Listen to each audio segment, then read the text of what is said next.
Hello and welcome to As Long as Everybody's Having Fun. I'm Mr. Max and I'm joined again today by my co-host, Phil the Trill. How's it going, Hello, Mr. Phil. Max? How you doing It's going. today? I'm going fine. I'm just coming back from the holiday. First real show today, so it's kind of session one we call. hmm New year, new show. There you go. So, so we're both officially role playing as YouTubers now, in Exactly. character. We're doing the thing. We're trying to show some professionalism, stuff like that. Yeah. Yeah. I noticed you went harder on the background than last. Yeah, like I wanted to do that last time, and I let you rail me in a bit, Mm-hmm. and you know I don't like being railed in. He did not This is care for supposed to that. be off the rail role play, not railed in role play. That's fair. Yeah. So yeah, I hope everybody like microdose their LSD Or on our role whatever, play. your coffee. Yeah, exactly. Whatever you do, We right? don't Like, condone that sort of thing or something. well, you have to make your own choice as an adult, Yeah, right? make your own choices. I like that. Make your own choice. Coming out with a stance. It's yeah, exactly. It's we believe in agency here, so Mm-hmm. yeah. So we usually like to start starting about our week in gaming, and obviously, or 2 weeks since the last show, right? Since it's Yeah. gonna be like a every other week kind of show, and obviously it was the holiday, so not much happened. We didn't role play, did we? No, we didn't. Um, Did we? I did not role play. We I we did not role role play. played. We played Divinity We played Original Divinity Sin 2, Original Sin which is a 2 role playing game. on the computer, so it's not a role playing game. It was a painful experience. It was. We played for a few hours, and I'm Mhm. regret to inform you that we didn't have fun. Right. I think it was probably a mistake to go into Divinity Original Sin expecting to have an immersive role playing experience. Maybe that's Like, a mistake. I wanted to push you a bit to do another session, try to play a little more, see if like maybe if we Oof. pass like the kind of tutorial area, he was gonna get more fun. And I was like, it might be like controversial, but I say, what if we use a fucking guide hmm so we can just like get out of this fucking place, get out of the fort, Find the rails. find the Get rail back to the exactly. Like rail.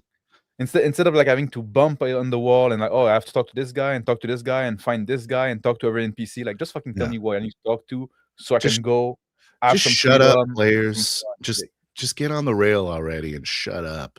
Yeah, exactly. Like if you're gonna put me on rail, at least make them visible. Like, not I just have to Uh, stumble around until I find them, right? Maybe that's not a great that's experience. that's a good point. Like, why try to hide the rail? Maybe because you're being lied to. You don't appreciate it. Maybe that's what it Maybe that's is, what right? it is. But maybe I some really people do don't see not the like to be lied to. I noticed maybe that. people are easier than me than to just get like Yeah. convinced that they got some agency or It's some like, freedom. what's that called? The, suspended belief or something? Suspension of Suspension. disbelief. Yeah, yeah, yeah. Yeah. That's Yeah. what kinda Maybe like that. maybe it's something to do with that. But also I think if we do another session, get out of Fort Joy and have a bit more hour, Mhm. then maybe we'd be in better place if we want to do like a proper review and have a discussion at some point about like why computer or role playing games are not actual role playing game. Yeah. And I think that'd be interesting. Something else happening in my gaming life. I got a, $100 gift certificate to drive through RPG, so I'm still considering Fantastic. what I'm gonna do with that. Yeah. You consider like buying RPGs book? I might I might. I'm still shopping around. I'm letting, people come to me with their proposals about what Yeah. games are good right now. Hmm, we have some news regarding Drive Through RPG. If you want to go straight in the news, we can go to that if you want, unless you have something else to add. Um, I mean, I figure you segued it already. Let's talk about news. Talking about Drive Through RPG, just, I'm gonna start with that. Right, there Mhm. was like a book that has been like it's been pulled in a few years ago. The book is called Unconquered, Oh, right? yeah. And it was pulled a few years ago because it was accused of being of plagiarism. And in December 21st, it has been put back on drive-through. Okay. Surely they Interesting. edited out all the plagiarism and everything's been You would corrected. think so, but they didn't. So I got like like there was an art like the blog post I guess on the end Mhm. world about that. The people where you would talk about that. I think it was interesting. I think like drive-through got criticized a lot for a lot of things, right? Like they're kind of making a war against AI, or like now they're forcing people to point when the Oh, AI, but now I you have didn't know people about like that. yeah, now like if you product have AI, you need to put a tag, a specific tag on it so people can avoid it. Like But on the now they're gonna physical let like copy or just on the store front? on the storefront, on the Okay. storefront, like when people shop, you need to be marked as a use as a, AI has been used. Um, but now, like, oh, somebody even there, like, say that, like, I must admit that in some way, it is in this time of AI slop work, it's a little bit pleasing to still see human crafted plagiarism. Yeah, I guess that's a bit tongue in cheek, Yeah. but They keep the AI keeps taking the jobs we want. exactly. So I thought it was an interesting development. Mhm. You know, I had my issue with this platform, Drive to RPG and stuff like that, for a different reason. Yeah. But I like when there are independent sort of labels like that. So I like those kind of like independent regulatory bodies where it's like now drive-through is enforcing it, but yeah, like things that go out there and tell you if something is GMO free, for instance. yeah. That's like a rating that people seek out. I think that's good, but Oh, you think there will be a room for a independent organization that you can like ask to review your work so they can certify it as AI I free? feel like this is a setup, but yes, I think that there's room for that. Ah, that's interesting. Somebody Yeah. out there want to I think maybe people would like to see that, right? You I can mean, have this. it's kind of like the GMO free or the organic label Yes. on creative content, you know what I mean? Yeah. Those label, those people like company has to pay for them, and I guess it would be the Yeah. same if you have this organism, right? But like, would it be worth it? Would you, you know, people maybe think could sell more copy, right? If they get this Yeah. AI free certification. Same I'm thing not a with guy like that's this. backpacks have like weather resistant Yeah, certification and stuff like that. I think it would be a yeah, good or the good fair one. trade one for you know, like for coffee and 100%. yeah. I'm not the one that like it's not something that would matter much to me because I'm not a anti AI crusader, Mhm. but The irony is that people would probably use AI to determine if you used AI. that's How else would you do it? I don't know. likely. Yeah. Also, maybe you have to show proof of work, right? Mhm. All your document and stuff like that. Yeah. In other news, well, which not really news, it's more like rumor. There was a big rumor going around. I don't know if you heard about it. That WotC was working on D&D Sixth Edition that were to be released in 2027, Mhm. including with Luke Gygax working on it. And there was even like talk that it would go back to more OSR style and stuff like that. I don't know if you heard about that. I heard about it through you recently, but no, I didn't even I thought that that No. was one addition to rule them all. I thought that was the avenue they went to just a few months Well, ago. So strange. I think this rumor is bullshit. I'm just gonna say that, Okay. right? Like I wanted to talk about it because like it made some noise, but I looked into it and there's like basically nothing Mhm. to substantiate it, and I think it would go against what's his philosophy. Yeah. And people say like, oh, because they didn't announce any new books for 2025, but they also didn't announce any new book for they didn't announce any new books for 2026, but they didn't also announce any new books for 2025 until late January last year, I believe. So it's not just I don't really see any. It doesn't hold any water. They Yeah. also did hire a new somebody new in the staff, like James Eck, which did a lot of freelance for WotC and used to work a lot with Darrington Press. And we know that Chris Perkin and is Jeremy Crawford went to work with Darrington Press now. Yeah, I So, think you're but right. now like James Eck, there's some trading going on. It's like in sports team. Uh, I'm which obviously good. yeah. Finish your. No, go ahead, finish your thought. I was gonna say I'm not a. I've only recently cared about D&D with 5th edition. Yeah, So like I'm not the D&D guy or yeah, the Gygax disciple type. yeah. I'm not I either. don't get it.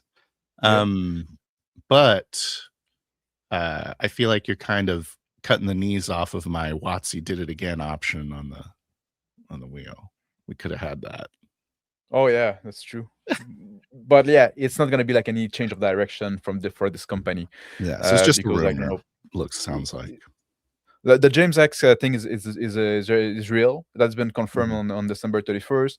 But like I said, like he worked like now he's full time employee there, but he did freelance before, so it's just gonna be a continuity. It's not gonna be like it's also like goes against the rumor of like this sixth edition coming up because like they wouldn't hire this guy, so it's just gonna be like more of the same. That's what we can expect, right? There's also like a James X is also like a day-dem person, so you're not gonna see like a they're not about the tiger is not gonna change its tribe, right? Mhm. Not I this would not time. expect it to. It's gonna be Yeah, kind of a lame tiger walking around. yeah, yeah. Which we'll see what is going, because with all those new games coming up and people like I don't know, people seem to be excited. There was a lot of talk too with the New Year resolution. People talking online, talking about the games they want to try and stuff like that. So maybe finally we're gonna see back like we had in '90s, people going out and going to new games. Well, I think one of the drive-through RPG um, candidates for me is going to be Cow Puncher. Excited Oh, to check that out. Right, yeah, I I'm love it. assuming that's on drive-through. Yeah, Yes, yeah, I recommend it. I'm looking at this other game called Bastard Sword. No, I'm just kidding. That's not on drive I through know. We'll play it. though. Yeah. So Anyways, Phil, should we yeah, welcome our guests? yeah. Let's I'm welcome him in. very excited to have him on tonight. The It's somebody first like I did official guest. the first official guest. It's somebody that I often had, and when I was doing the VR marathon, I would always include one, sometimes more of his video. It's one of the few guys that would include more than one video because like sometimes there was like just he had just two video that was like very interesting to me and I wanted to talk about. Yeah, So let's very. welcome the GM Philosopher from the GM Philosophy channel. The link is in the description below. There's no like it's no big surprise, right? It's in the fucking title. How's it Welcome, going? GM Philosopher. How's it going? Hello, guys. Great to be here. Thank you so much for having me. Going great. Yeah. So how has been your gaming going during the holiday? Have you been disrupted a lot? Have you had some good games going on? Right now, I have one game going on. It is at a very strange time for me. It starts at 1 a.m. my time. It goes Oh, to really? 5 a.m. And the reason I do that is because my work schedule is all over the place and I cannot Yeah. schedule it during business hours. So I still get it in. I just skip a night of sleep to do it. So Oh, it's all good. That's how my gaming works too. I have to just be crappy the next day. It's a bummer. Yeah, yeah. but super fun, going very well. So you only run one game? Is that like the typical for you, or you're like I know like some people like to have like 5 games in the week, and I don't know how they do it to be honest, but Yeah, no, that is actually pretty typical of me, though I do plan to get more games going as I go into this paid GM experiment I'm running. I do Mhm. plan to scale it, but right now it's just one. So for the first time ever, I may actually get more than one game going. Back in the day when I was gaming the most I'd ever gamed, I would game sometimes two, three, four times a week, but it was always the same game and the same group, never different groups. Oh, So that's wow. also a new Yeah. thing for me. Yeah. Mhm.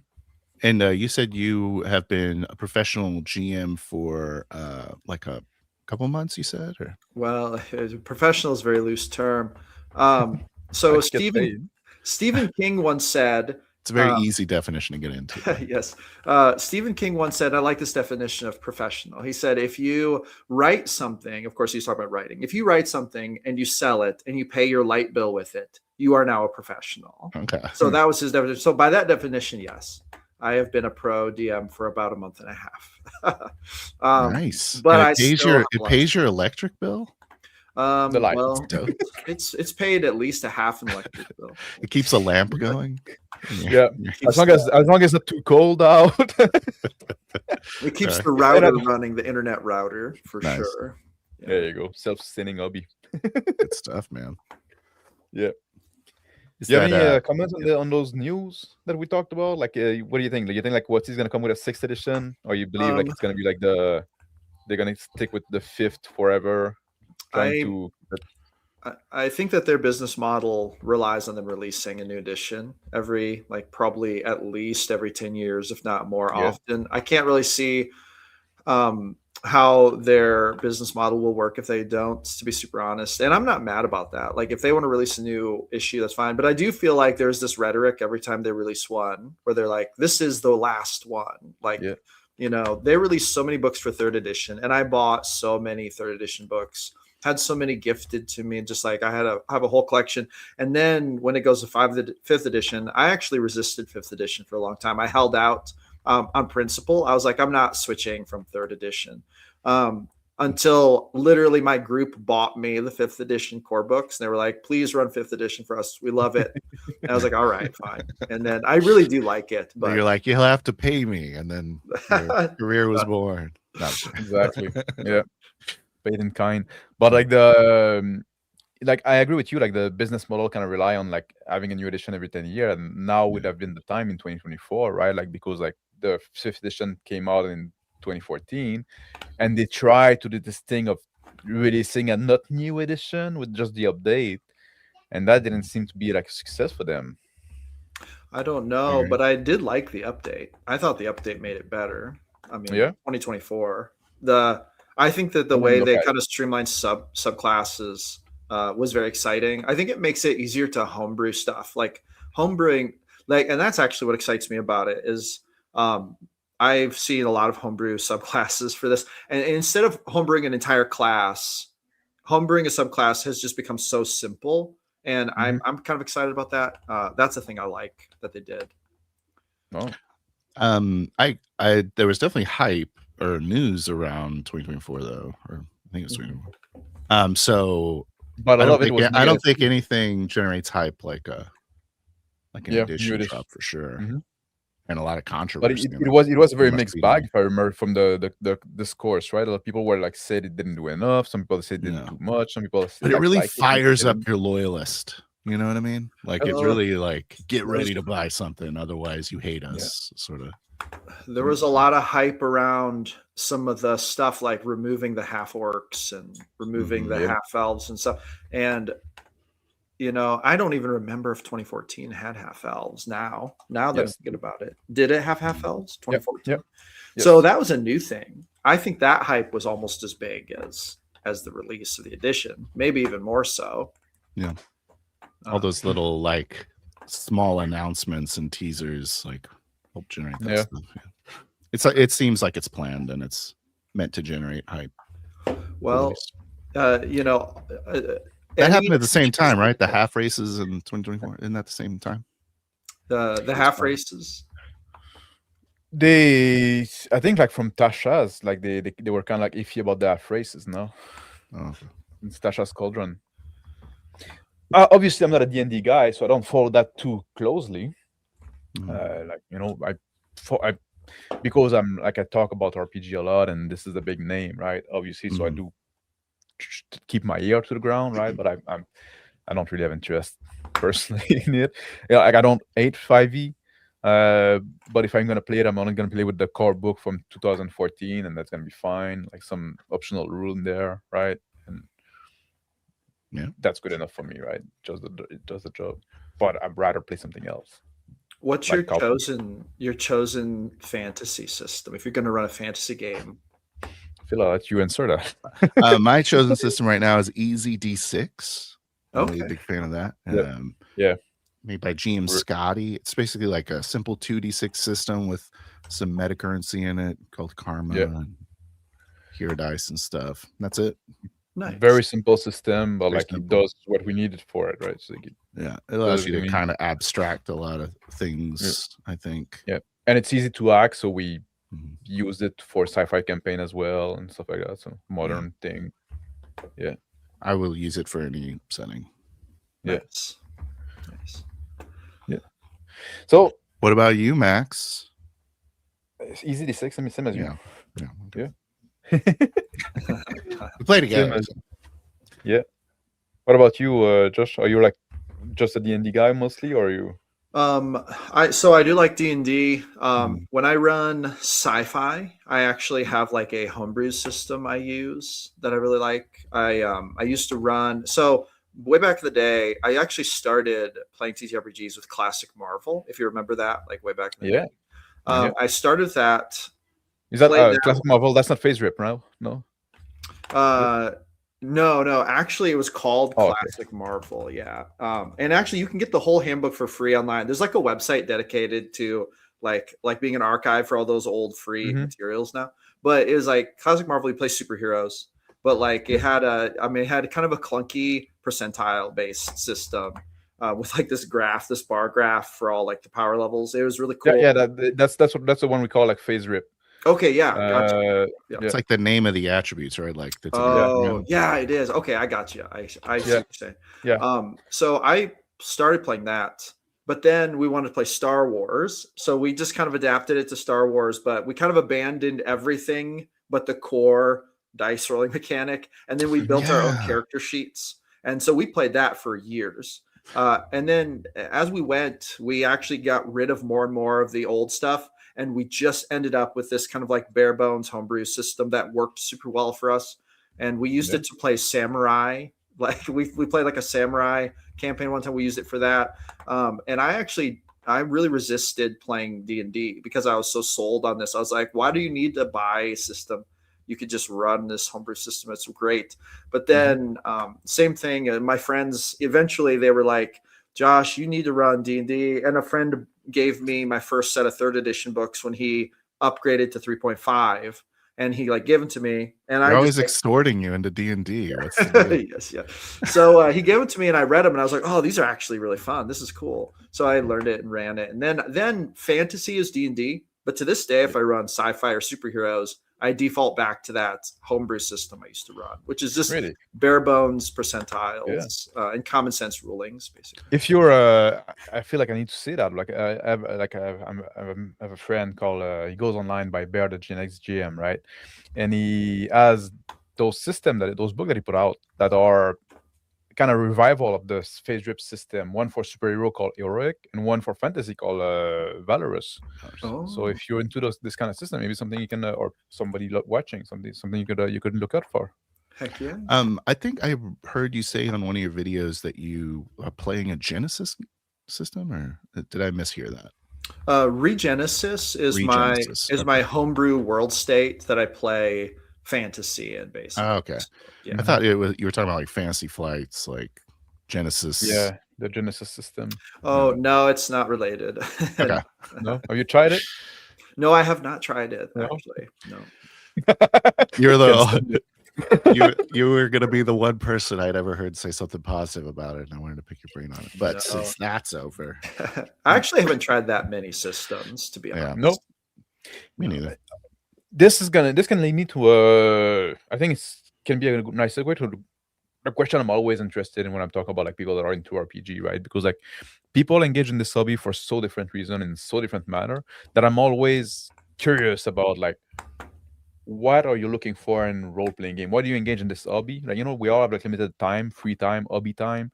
So what do you choose to spend your time doing role-playing game rather than doing board game, playing video game, making model plane, or doing sports, or for all the thing you could do, you choose like, this is where I want to spend my time for. What is it so special about this hobby that this is what you want to invest your time in? I think at the core of it, what is special about TTRPGs is that it is a human collaborative artwork, social endeavor, and it is played in the theater of the human mind. And now there are things that take it more in the direction of video gamey stuff. I'm not necessarily always in favor of those things, but sometimes they work good. Sometimes I think it goes too far. For example, Sigil. I thought Sigil took it a step too far. I was like, we don't need that. Let's play video games if we want to run 3D minis around. Like, Mhm. let's play video games. I would rather stick to more basic stuff for TTRPGs because it is supposed to be a social activity within the human mind. And I think that this is very important today, especially. Not only do I think it's fun, but I think it's important. I think it's an important tool we can use to explore the human condition, our personal human condition. Personally, I believe very strongly in the value of TTRPGs for exploring things like things you could not explore or would not explore in real life. You can play with them and experiment with them in a game world, but it's also different than in a video game because the only parameters you have are the parameters of the collective consciousness of the game. So it makes it a purely human activity, which I think is valuable for experimenting with human experiential type things. And so not only is that fun, but I actually think it can be very healthy and therapeutic even. I have, for example, I mean, I make no secret about this. When I do get to be a player, I mean, I'm role playing through, like, I'm basically projecting my traumas, my issues, the questions I'm grappling with right now onto a character, and I play with them, like, and I take them to the extreme. And that is very helpful to me. Like, I really feel like I learn about myself when I do that. So that's just not everyone does that. People don't have to do that, but I do that. Like, I do Mhm. that literally. So anyway, that would be my answer. I think it's a great answer. I think that something that we don't focus a lot, which we are probably making a mistake that we're not focusing on, is the idea that it's a social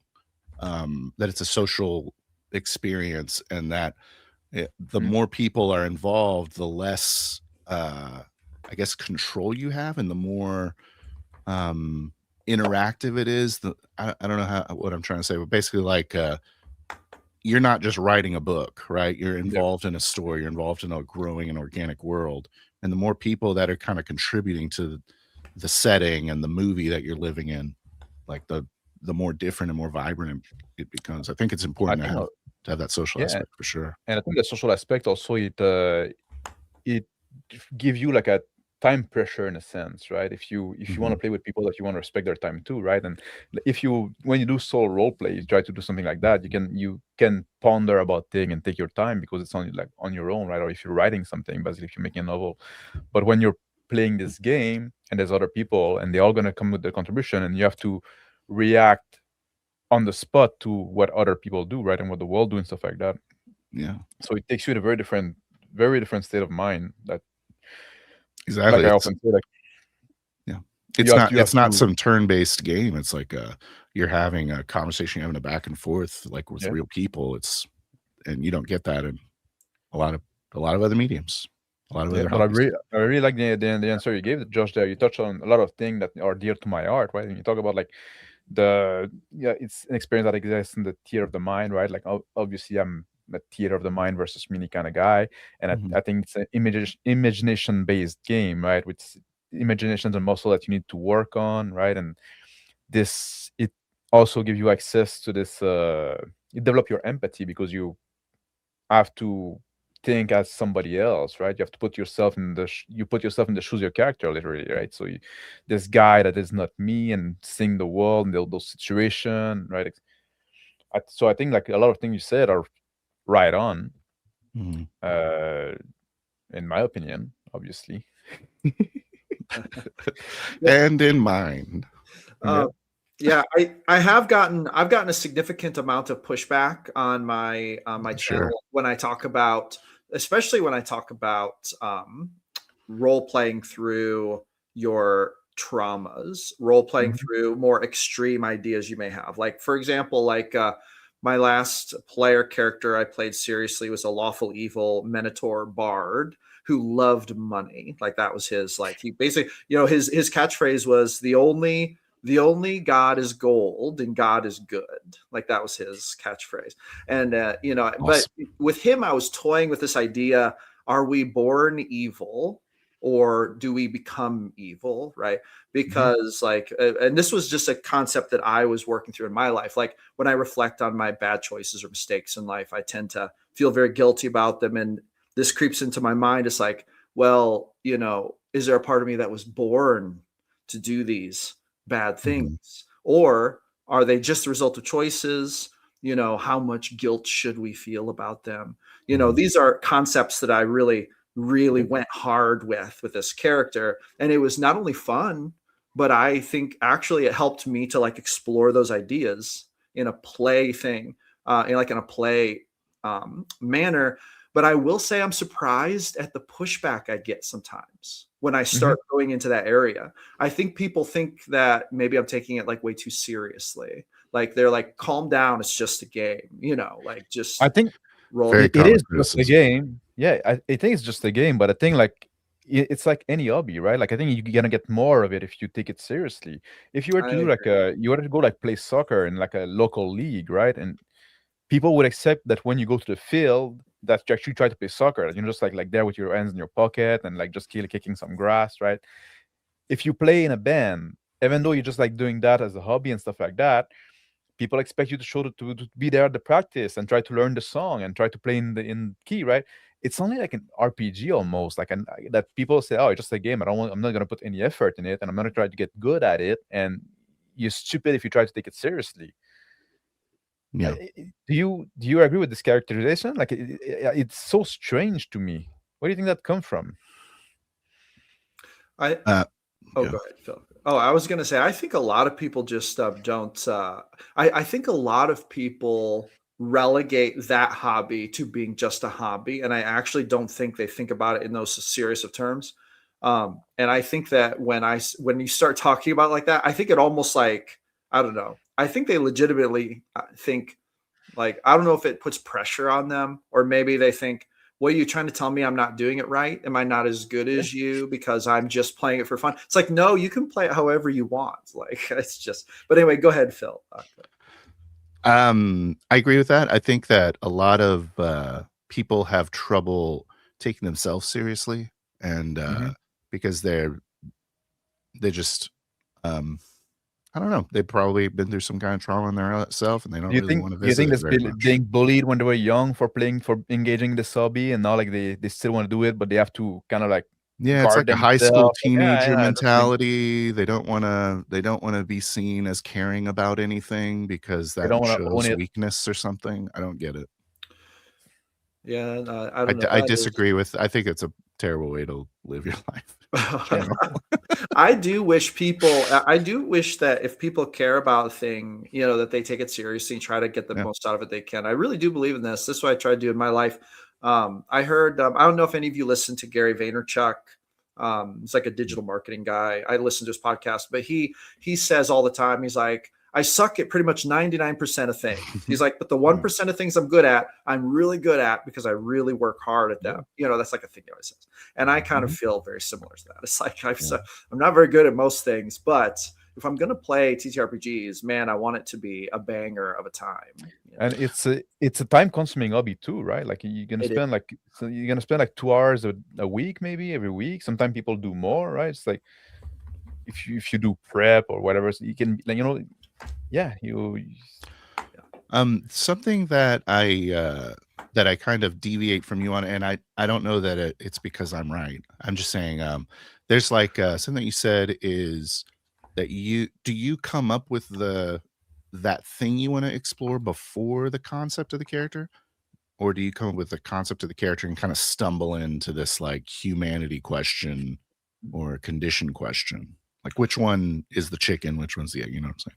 I feel like it always starts with an aesthetic for me. Like I think, like maybe I think I want to play an edgy half elf girl. Yeah. I'm gonna play this like I want to play this like minotaur, but instead of being a brute, he's gonna like try to be fancy or whatever. Like I usually it starts with like a little aesthetic thing, and then it very quickly fills in. Like I feel like once I get there, it's just like it usually happens about session 2. I'm like, oh, this is where my character is experiencing like some interesting questions, and I'll like explore it from there. But yeah, I agree with you. I'd start at like, you call it an aesthetic, I just call it an archetype or stereotype. and then I'll like fill in the blank. That's kind of the game for me almost. Mm-hmm. And you're not like very like mechanically driven in character creation, and it's not like Me? about I want to, you're not like the No, character build kind of guy. I almost don't give a crap. Like the other, like I was gonna play in a one shot not too long ago, and I wanted to play like a lion folk, like a Leonin, but I don't have like the purchased stuff to make a Leonin on my D&D Beyond. But I literally I made an orc, and then I just like sent it to him and said, just for flavor, can we just thematically make this a Leonin? Like I literally don't care if the stats are different. I just want it to look like a Leonin. You homebrewing savage. Yeah. Yeah. And then and that to me was just fine. Like I made a plain berserker barbarian, and it's like because the value to me is the role play. The mechanics are just there's the thing you can do. Like it's fun. I agree with everything you said. Yeah, exactly. Like that's we said a role-playing game, right? So role-playing should be kind of central to what we're doing. And I find like so sad when you see like people like it's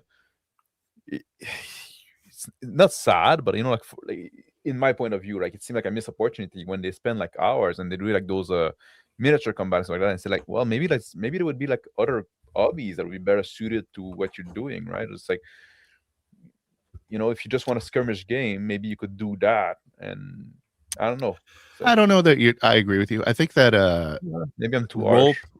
I think role-playing games can do more than one thing. But they stop being role-playing games. But I think that D&D can be a reasonably interesting borderless war game or skirmish game. And yeah.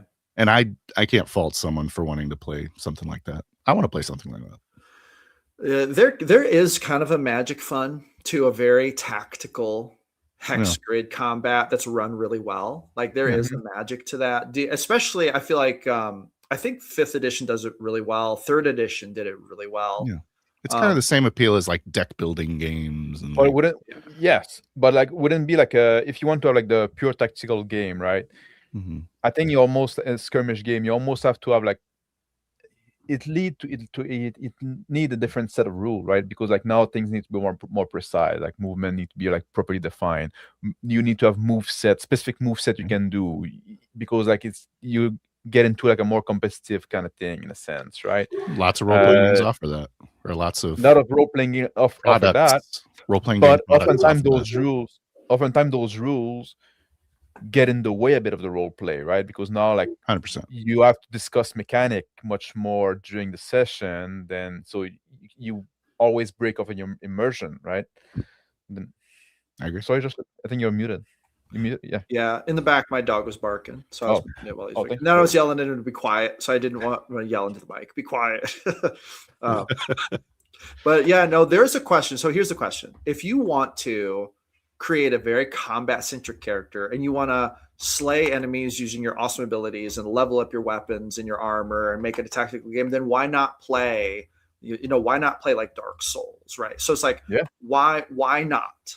This I think is a valid question, and I think the reason people say why not play that, because I want to play D&D and here's why. I think the most valid thing is that they do like the role play element of it, and they do like actually, Phil, I think you said it well, like the borderless kind of like element of it. That's the benefit for sure. Yeah, it is the benefit. And so they're given that big area for creativity, but they still want to play a war game kind of. Yeah. And I actually have great respect for like serious tactical combat people. Like I'm not one of them. Bronsteins. Yeah, I'm not one of them, but I get it. And I'm here for it. Like if they're in my group, I like it because I'm like, heck yeah, these people are taking combat seriously. Like, and this makes me feel good.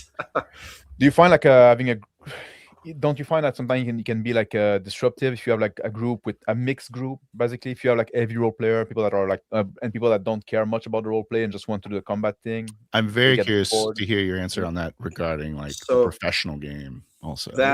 That is a very good question. And here's the official opinion. Here's my official stance. Here's my official stance. Thank you. If we were going to put together the perfect game in the perfect world every time, we would probably batch these styles of players together. So like all the war gamers would get together and play a game, and all the Mm. heavy role players who are also extroverts would all play a game together. All the role play heavy introverts who like romance and like edge lord stuff, they would go over here, right? So we would batch them together, and that would probably work the best. Tell me where those guys are meeting. I don't want to go Tell there. me where they're meeting. You want to go there? You want to go I to, don't wanna go to there. romance? They don't invite me to their group. I'm in the spotlight hog heavy role play category. Oh, that's great. But okay, so but with that being said, we would lose a little bit of the magic of those people working together if we did that. But we would gain a lot of like the problems that come when players do clash. So like if you have a player who really loves to kind of like do lone wolf type stuff, and then another player who loves team synergy. I am a team synergy guy. Like I really like team synergy stuff. So obviously there's going to be a bit of a clash there. Someone's got to give something, you know. I think Phil and I are like a team conflict team. Yeah. Pro We like to PvP. argue with each other a lot. Yeah. In character, of course. It's not a real game. Often, It's not our a real character are game. often like at odds with each other, right? And we Yeah. end up working together like out of necessity, but like we Mhm. often don't like each other. Yeah, it's great. It's not a real game till a player kills another player, right? What you said there's like some sort of magic to having a mixed bag, and I'm curious if what that is, because I just think it's bad. So I'm wondering what is good about it. So it's mostly a more challenging to navigate a group like that, I think. But if the magic that does exist comes when unique player styles get a chance to shine. Like, so for example, in my Monday morning game, there's a paladin who really like he is actually very much a min-maxer who built his paladin for one-on-one combat. It's just like that. He's like, he does it really well, and that's what his character does. He's not like a heavy role player. When combat starts, he's like basically charging at the strongest, most dangerous enemy and wants to fight them one-on-one. It's like this thing. So, but with that being said, though, you know, there was one session not so long ago where they were dealing with this like spellcaster who was actually very dangerous. He was a huge threat to the party, and he was many levels higher than would have typically been a good like CR rating. And this character, like he ran up there and he took out the spellcaster actually much quicker than I thought he would, because he was just so well suited to it. And that gave him a moment where we had all this, like, you know, probably 50% of that party are heavy role play, definitely not min-maxer characters, right? So, but that gave him a moment to shine in that game, and for them to be like, oh, I'm glad we had one of him here, because if we didn't, we might have been in trouble. So that's kind of an example of those moments, I think. And they can happen with role play or with combat or with magic, or they can even happen with personality traits like extroverted and introverted. Those are two very different types of gamers. And so those can also be a thing. Anyway. Yeah, and in a group, like when we all share a similar style in our group, obviously, and we're bidding to the vetting player, which I want to talk to you about. But like I think the big difference that we have is mostly in pacing, right? I'm much like, you know, we have like a guy that often play with us, like Chris Pete is not here now, that like a more fast-paced game, and I'm very happy taking it slow and dragging the tension, right? Just like letting the tension build, you know, kind of like edging a bit, wallowing in character development. Yeah. Just, but because you mentioned like in one of the last video I was watching, you talked about player not being right fit for your table, right? And saying like, hey, you know what? Sometimes I have to say that. You know, that you learn to say, listen, like this is not gonna be the right fit for you. Maybe you're not gonna be happy here, or it's not gonna work for the group that we're doing. Tell me, like, how does that like mesh with this idea of mixed group, right? Isn't like the kind of opposite, like, or just like, is this the problem players that we're discussing? Okay, okay, that's a good question. And okay, problem players would definitely probably fit into any GM's definition of you're not a good fit for my party. Like if they're and when I say problem players, I mean literally players who just like cause problems Yeah. intentionally, or maybe they don't think that they're causing problems, but they make intentional choices that legitimately cause problems. Okay, but that's different also because okay, here's the baseline for that. As a GM, I also have a style, right? Like Yeah. I am not a min-max gamer. Like I'm not a technical combat gamer, right? So I'm a role play heavy. I also like to kind of take things slow. I would much rather spend, like to me, spending a 4 hour session role playing a whole conversation around a campfire, and that's all that happens. Super awesome. Very cool. I know some gamers who'd be like, oh my God, we didn't even go anywhere. You know, they would be frustrated by that. I'm not frustrated by that. Um, so obviously I have like a style. So when sometimes when good gamers come into the group and they do not mesh well with me, there are times when that works really well, such as with min maxers. But there are also times when it doesn't work super well. There are times when I have a hard time understanding why they're here and what they're doing. And I feel like that makes it a little difficult. I will try, but that does make it difficult. But even that is like more forgiving than if their style clashes so much with the styles we have assembled in the party. Like that's actually the biggest issue. So like a little difference can make magic, but too much difference and you actually just end up sometimes with so much frustrating stuff going on that it's like, why are we doing this? Like, why Mhm. don't we just like separate these and have two different groups? Like Imagine having that, just one heavy role player, just like, and everyone else Yeah. is just like, what are you saying? Like, just yeah. shut up. Or even like It's between like tough. you mentioned like the style as a GM, right? And that's something I often talk about. Like when there's like a problem I see often in groups is a GM like a storyteller GM and combat driven player, right? And they just sit there being told a story until combat, and all of a sudden they activate, and now they get to roll dice and they get to play the game, right? Just like, but other than that, it's just like on the rails, being driven along. Yeah. I'm sorry if you had a point. If I cut you off I there. was about to go to the next question, but if you want to go, I can hold it. Well, all right. I was gonna say, and I hope I'm not opening a big can of worms here, but the question I had was, we don't view GMs Oh, that's where I in was going.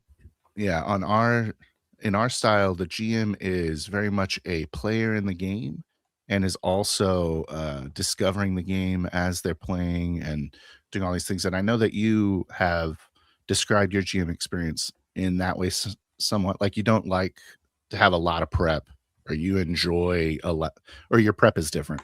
It facilitates sort of like I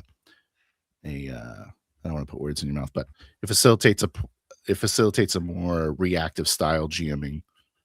Um, how does that translate into like a professional uh into a professional GM, I guess is what I would say. Like, because for us, the GM is almost does less prep than the player.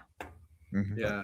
Are you asking this in the context like of actually, is this like a paid GM question, or do you mean like like I I think it'd be interesting to have like the contrast between both, right? When you just do a Mhm. game like for yourself, for your fun, like that's something I told you I wanted to talk about, like the role of the GM, basically, and that's where I was going with, right? And okay, it's okay, basically your gotcha. question going there as well, right? Um, Like for me, yeah, like the GM is a player, and because you're there to play a game as well, right? And being surprised by what happened and letting the player, like I like when the players are driving the game forward, right? When Mhm. yeah, the players are controlling the protagonist, and the protagonist should push the plot forward, not just be pushed around by the plot, right? That's oftentimes what we. yeah, So I like to see that when I'm GMing, I want to have to react to the crazy shenanigans the character do, and be surprised by them. I like when they're clever, and that's for me. That's part of playing the game. And when Mhm. I'm a player, I want to have the freedom to do whatever I think my character would do. Then, right? Just like, but I know some people like say like, oh, and sometimes in your video I see kind of both, right? Sometimes I see you talking about low prep, and sometimes I see like about like the responsibility of the GM and trying to make sure that your player have fun. Yeah, So that's like why I that's was like couching my question. I was like, well, you kind of do say you prep things, but then it's like you don't really do Yeah. things. It's like Okay. weird. So okay, gotcha. Okay, so here's the way I think about this. On one hand, I love I kind of love low prep and improvisation. I Mhm. really do. There's a certain amount of prep I try to look forward to, especially on VTTs, because it's a little bit trickier to improv sometimes, like maps and stuff on VTTs. At a physical table, it is much easier to get away with like big levels of improv. You can still do. I've actually gotten pretty good at it on VTT too. I can whip up a map pretty darn quick, like off to the side at this point. But Now, is that okay, like a region map, or are we talking about like a hex, sort of I'm like a talking about combat like, tactical map? yeah, if there's like a combat, Okay. no problem with going theater of the mind. But if we enter a combat, then it's like, need to throw something up here for a visual, like a placeholder thing. Um, Mhm. okay, so now anyway, that's just kind of beside the point. The point is I like improvising. I love letting players push the narrative, pushing the spotlight. In fact, I think that a problem I run into with Sandbox is that players. I think that sometimes my players are more likely to suffer from analysis paralysis, or Mhm. or not knowing what to do, rather than the opposite. Like I feel like I am not at all a railroady GM, perhaps even to the point where it challenges sometimes players who are not super proactive. Okay, so that's one Mm. thing, right? But now what you're talking about, saying like that the GM has responsibility for this and that, that is, I feel like, a slightly different thing. I believe that as a GM, I do have a role as a kind of like a community organizer, and sort of like the one who facilitates the gathering, and also the one who is safeguarding the table and the activity, right? So at the beginning of the night, I want to take it upon myself to say I want to give these players the very best experience they can have, and I want to safeguard their experience to the very best of my ability. So this means that if there's a player who causes an issue, it's my responsibility to deal with them. If someone doesn't show up on time, because I didn't tell them what time to show up, that's something I should have done. I should have taken Mhm. responsibility to tell everyone what time we're meeting, such and such. Okay. So when I talk about responsibility in those senses, a lot of times I mean it more from a community organizer, and almost like group, like think of it like a group project leader. So it's like we're creating this story together. And Max, to your point, the GM being a player, I very much agree with this. Though you're controlling different things, you don't have like a Yes, character. You you have have a different role. Absolutely. yeah, a Yeah. different role, but Yeah. it's still very much. In fact, it's almost more like you are the cameraman I and totally the feel like producer. that. Yeah, because you're That is controlling the Like exactly that. how I spotlight. describe it. Yeah. Yeah. So when I talk about the GM has the responsibility to do these things, right? So like, and there's the potential for me to give a very bad experience game mastering. Like, Mhm. for example, I could like begin a long exposition and talk for 2 hours about the lore of my world and not let the Oh players do man, anything. I'm out. This is very terrible, right? So this is an extreme end of like, the players. I'm not giving the players a good experience I'm here. cash backing Oh my no. PayPal at this point. You're asking for that refund. Now, then at the extreme good end, I could run a game where everyone is so like excited and they're role playing and they're having fun that when we get to the end of the session, they're like, "Oh no! Like I wish we were gaming for 2 more hours. Like this was so fun." So we have this. It's obviously on a spectrum, right? Mhm. So I do believe that as a GM, I should constantly challenge myself to try to get closer to that, providing the best experience possible. That does change with the group. It also changes with like whether you're running VTT or in person a little bit. There's like slightly different skills for this. And so I think that like I'm always constantly trying to develop those skills, and you know, The problem I have with what like I hear what you're saying, and I see, and that's not unusual. Like even like Cody here in chat said, like I agree with that. Like the GM is a bit of an organizer, but like I have like I play with adult. I play with people that are responsible. We do the I trust gaming. I play with my friends too, right? It's like they're not just like people I play with. I don't play with randos really, and Mhm. that might be a different. Like I don't play with people that pay me either. Yeah. Yeah. Those cheap bastards.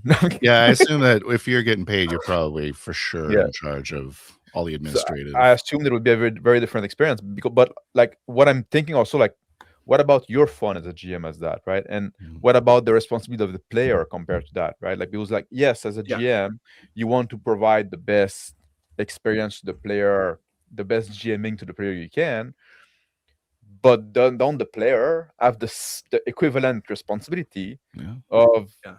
They have to enable the being GM. there, being on Yeah. time, like knowing when the game is happening and role playing their character properly and stuff like that. Like And I would go even further and say being proactive is a and being player proactive, responsibility. exactly, yeah. Not just being So, wallflower and waiting to be served, like like a mother bird regurgitating a story in the mouth of sorry for yes. the Yes.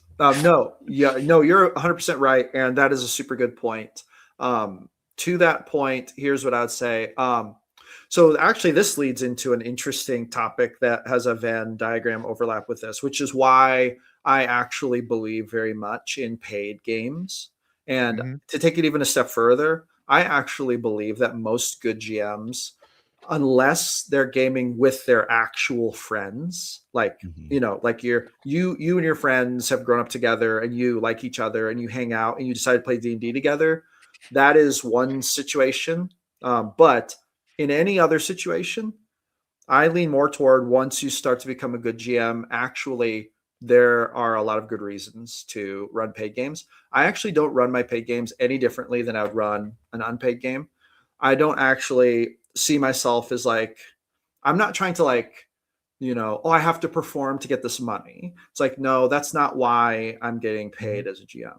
I'm getting paid as a GM because my role in this group endeavor is very critical and it's a specialized skill set that not everyone wants to do. So like I'm going to do my very best, but I'm going to deploy those same skills whether I'm playing with my friends or with paid group, and it's not going to change. If you're doing it just because you're motivated to get the money and you're like desperate and you change yourself to do that, I think that's a separate problem. It's like an insecurity problem. Mhm. Yeah. With that being said, you're right that the players have responsibility. I also think, and this is something that I'm learning more as I start gaming with. I've never gamed with so many new people. Like I'm gaming with new people almost every week at this point. Like, so this is actually kind of new to me, and I've realized I have to be very, very upfront about my expectations from the players. So Do you like, mean new to the hobby or do you mean new no, to you? new to New me. to you. Okay. So, like, for example, I now, before every game, or actually before every combat, I have a little bitty speech I do, where I say basically, I just want to remind all the players that as we go into this combat, we like fast combats here. Make sure you have your turn ready when it comes to you to show respect to the other players. So we don't have like 20-minute turns. So I've learned to do this. If I don't do this, we will have 20-minute turns Yeah. because they don't know what to expect if I don't tell them what I expect, right? So, but if I say that, usually everyone's very respectful and they do that, right? So it's like, and this isn't like a me like telling them what to do. This is like a respectful, candid, honest dialogue about our shared goals, basically, right? An often criticism that we have of that sort of storytelling GM. I don't know, and I'm not saying that's what you're doing, but the idea of the GM being like the guide of the game is that we don't. When you're playing a game, you don't want to be a service provider. But I Mhm. guess if you are being a service provider, you should probably get paid. You know what I And mean? I agree with you on that.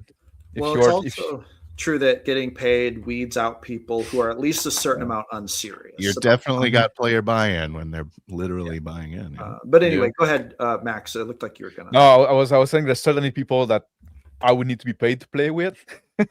Well, But I'm not very like money motivated in general. So like So it's I have not like that you knows where to wouldn't, it's hang up with just money, that but you have a price.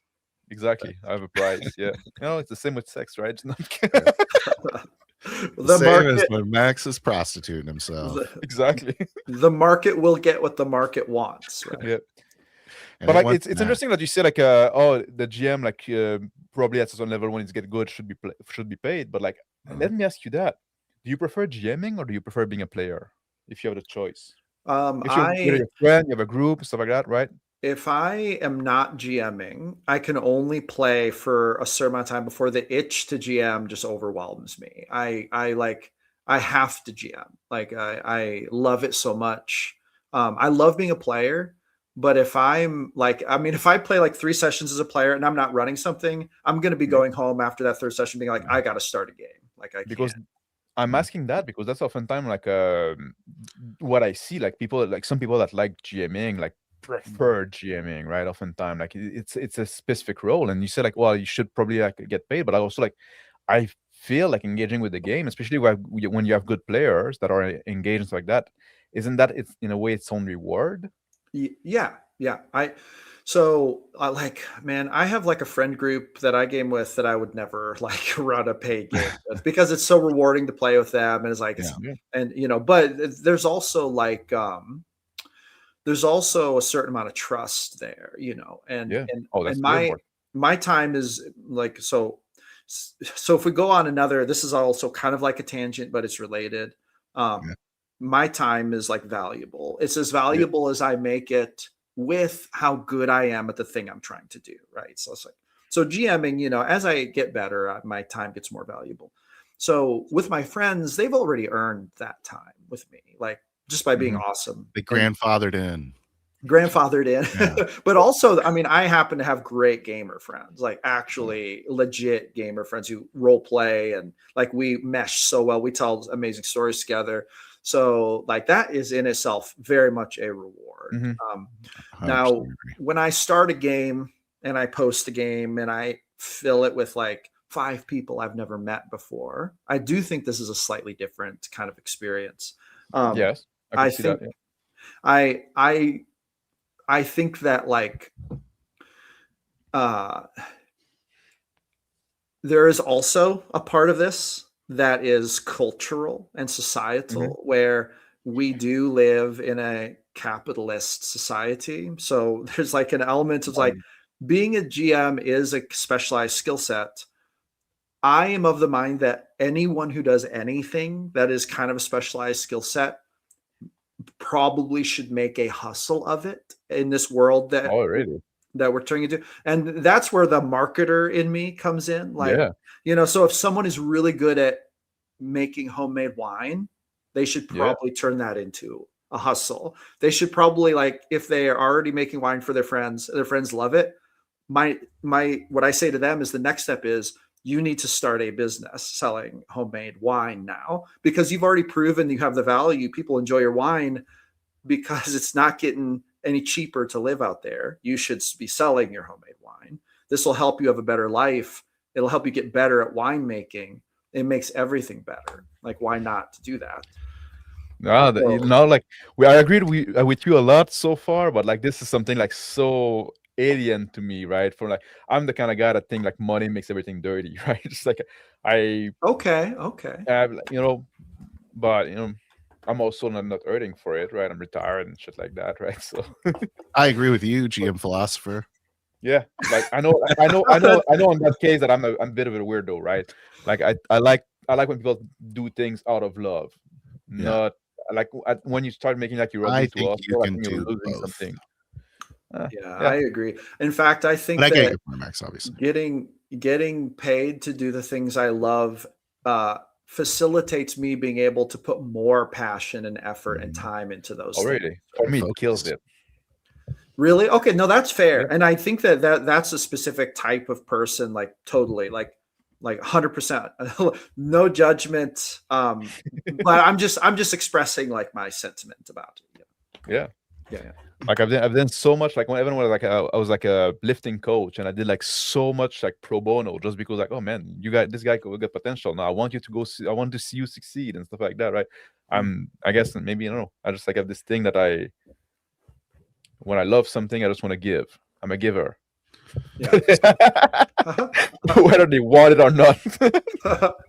Shut up and lift that barbell. Yeah. Not to get too metaphysical, but I mean, giving is its own, currency is sort of, right? I don't know. And you think about Maybe. I don't want to get Maybe. off into spiritual things. Well, actually, to take it in a psychological bent, I Okay. think that our Enneagram personality profiles actually matter a lot. Do you know what your Enneagram number is, Max? I don't know what the Enneagram is. I know the I Briar also Mix, don't know. shit like that. It's it's kind of like the Myers-Briggs, but it's different. I think it's more accurate, more useful than the Myers-Briggs. Really? But Oh. anyway, I think that actually plays into those things a lot too. Like different people just act upon the world differently and conceptualize the world differently. Yeah. I mean, I'm surprised I don't know that because I used to be into that shit a lot. Those oh, really? Yes. Yeah. So I've heard of but it. I've never taken them. I don't know Anyway. what the score means or what the different numbers mean. Oh, it's okay. We don't need to hijack the conversation with the Enneagram, but It was about anyway. to go off the rails. Yes. Yeah, well, You want to do the next question next? The next official question? the next official question. Wait, were we done with that? The role as a GM? Oh no, there was one more thing I wanted to ask about that too. The thing that you'd want changed. That was Yes, but before that, I wanted because like we're on still on the reward kind of thing, right? Like also like with your regular gaming group, do you take turn as being GM and stuff like that? Because that's something we do as well, right? Like more or less, right? So yeah, generally, like with my friend gaming group, what happens is I would run a campaign for 20 years. well, 1 to 4 years, Yeah. and then someone else Really? would run a game for like 6 months, Yeah. and then I would go back to running it. So they would like Okay. give me breaks, basically little breaks, Yeah. which is So you're fun. So you're a big fan of the long campaign, Yeah. The friends that I've been gaming with at my home table, I mean, we've been gaming now for probably it'll be 20, 10, 20 some years at this point. Nice. It was when I was, I mean, in my mid-20s when we started gaming together. So did you guys develop the same kind of gaming philosophy, no pun intended, like as you were learning to play together, as you were learning the skills? Actually, no. I think we've really kind of gone in different directions, actually, which is interesting. But yeah, we have. I think that I definitely took it in more of a like, you can use this to work through trauma and to explore your inner humanity direction. And I think some people in that group took it in more of a, I want to drink beer and roll some dice, kind of direction. And I generally, and this isn't meant to be rude in any way. I as a general rule, I do not fit well with those types of gamers. Yeah. They strike me as being too unserious and too like, that kind of thing. But it's just a different goal. Just a different goal. Funny enough, that's something we spend a lot of time discussing about those different style of playing, stuff like that. And like I often said, right, like I have like the AV kind of role play that we do is what I prefer. But if I cannot have that, I rather go to the people that just want to make jokes and have beer and like roll some dice than the people that gonna be serious about the game, but just in a tactical way, right? Like for me, this is the worst. Like if they start like doing like turn by committee and like trying to have the best tactical option and stuff like that, that for me is like the like. I like board games, so I like board games, so I'd probably lean more into the tactical gamers before the beer and pretzel gamers. Yeah, I like board game as well, but like also like when you have like people that do take too long to take their turn and do the analysis paralysis, say like, come on, just fucking take an action already. Just described both of my brothers, so it's like my life. No, but one long story short, even my casual gamer friends, I mean, I love them, still have fun gaming with them, and but they're my friends too. So it's like there's a lot more value there than just the game is only one element of why we're getting together. Yeah. Sometimes like, the game is just a pretext just to spend some time together, right? Like, well, sometimes like maintaining friendship as a dog can be hard. Yes. Yeah.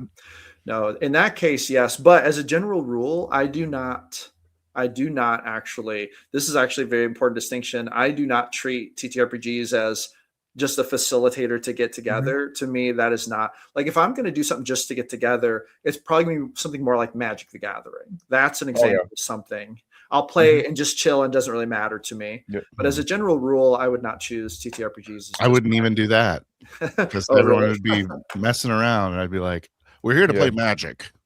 Yeah, one advantage I can see, like for like the social pretext, TTRPG social pretext, the advantage is like it's a long-term commitment, like, you know, because you kind of have a campaign. So like Magic the Gathering is too easy to just say, oh, I cannot make it this week, right? With TTRPG, like you have this expectation you're going to be there every week or every month or whatever, right? Depending what you do. So I can see a benefit in there. It's not my favorite way to engage in the hobby as well, evidently, right? Just like, also, I'm not a super social guy. There's a comment in the chat. It says, so GM Philosopher, what's your Enneagram? Just so we're clear, I'm an Enneagram 3. Yes. I'm the achiever. So that, and it is scarily accurate. If you go read about the Enneagram 3, you'll basically know my whole personality type already, like right down to the soul, pretty much. It's pretty accurate. They got you. I'll check that out for sure. Yeah, like I'm into that kind of shit, so I'll read it for sure. I think it's super. What's one thing you would like to see changed in the hobby? What's like your one pet peeve you have? One direction you see the thing going that you say like, oh man, I wish it went that way. In TTRPGs in general. Yeah. I wish we would go back to running pure theater of the mind games. Oh man, pure, like no VTT, no hex grid, only dice, and to be really honest, and this is a challenge, not even a character sheet. Oh, really? You just establish it by speaking it into existence. Like, here's what my character looks like. What do you want to do? I'm gonna try to cleave with my axe. Okay. I want to try to like make an ability where I blah, blah, blah. Okay, roll, you know, and now canon, you've done it. We don't need a character sheet for that. We were all here. We all know the story. I would love to see a return. I call that kind of like pure theater of the mind. Check out Easy D6, man. Yeah. Pretty good for that. Oh, I'm sure. Like yeah, because it's very light. Like you just basically your character have some, like you can just say like, oh, my character has those things is good at, and then you go to roll with boons, but there's no stat. Your character doesn't have a stat, and so it's very, very light in that, right? Easy. This is a good one. Like sometimes when we do like those still called the UNPC, right, which is like a ultimate no prep challenge where we just get together, we roll for a setting, we roll for a tone, then we roll for the GM. So when you show up, you don't know what's gonna happen, who's gonna run the game, right? But then you have a game. We make characters and we figure out a premise right there. And oftentimes we just do like that. We don't really use like a lighter version of EZD6. We just say like, well, you decide what your character is. If he's good at something, roll with the boon. If he's not, roll with a bane, and that's about it, right? Just like, yeah, it's easy. But I love where you're going with that, like the theater of the mind. I'm a big fan of that. I don't like the TTRP, the VTT grid combat, the VTT stuff like that. I don't like any of that. I think it slowed down the game way too much. You're part of the problem, GM Philosopher. You got these tactical maps. I'm getting pretty serious about the VTT, and I have a love-hate with it. Dungeons and 20s is in the chat. That's William. William's awesome GM. He's the GM who ran the game I played, that Lawful Evil Minotaur Bard. Oh, there you go. But anyway, so no, you're right, Phil. I am, and here's my vision. I actually plan in the future to embark on running more theater of the mind stuff. I just haven't launched it yet, but valid. Like the big thing, like big part of the reason, one only, like I think the game run faster when you do like theater of the mind, but like a big thing is like I want my player to see the world from the character's eyes, right? And when you do like the battle map, like now suddenly you're in third person from up high in the sky, right? And you have this perfect informations like that. Because it's like, it's a combat, it's complex. You need to know where everybody is. No, it's a combat, it's complex. You don't know where everybody is, right? You're focused on the guy in front of you. You don't know what's happening elsewhere. So if there's like confusions like that, for me, that's a feature. And yes, sometimes once you take a turn, just say like, I'm looking around, counting how many guys are still standing, right? That's a turn for me. It's a much more interesting version of Fog of War. You know what I mean? Yes. Yeah. Like there's so much going on, you don't know because you haven't focused on it yet. Like I haven't had it described to me yet. I don't know where these And for guys me, are. it's much more immersive. And what Dungeon the 20s was saying, like it needs visual and picture and stuff like that. Even that, I'm not a fan of. And like something like with a GM at some point, like we had this experience, and when we go to this place and he had this picture prepare and then you show it, and then suddenly I find myself, instead of like picturing the world through the eyes of my character, I'm playing Where's Waldo, right? I'm looking at the picture and like trying to pick on cue on that, right? So it, in a sense, broke my immersion. I'm no longer in the head of my character. I'm right Are you back describing the here. vault in the Horizon game right now? Yes. Yeah. Yeah. I knew you were um, so no, you're right. Now I want to comment on this fog of war thing for a minute too. Yeah. Like this. Okay, so and I actually have a slightly different take on this. Like, and this is how I conceptualize role play. Like when I'm playing a character. So like when if I say, you know, and I ran into this back in the day when I used to mostly theater of the mind, all Star Wars. Like we played a lot of Star Wars, all theater of the mind. We never used any minis until combat started to get really complex. And then we were like, okay, let's use minis just to show who is here in relation to what. But then that's when we start to go toward that bird's eye view, right? That third person view. Third person. Okay. So now with that being said, and that's fine. And I don't have like it's okay. Like I do run VTTs. We do hex mini grids and there's combat and there's tactical. Okay, I totally understand. We're talking about many shades of gray here, right? I agree.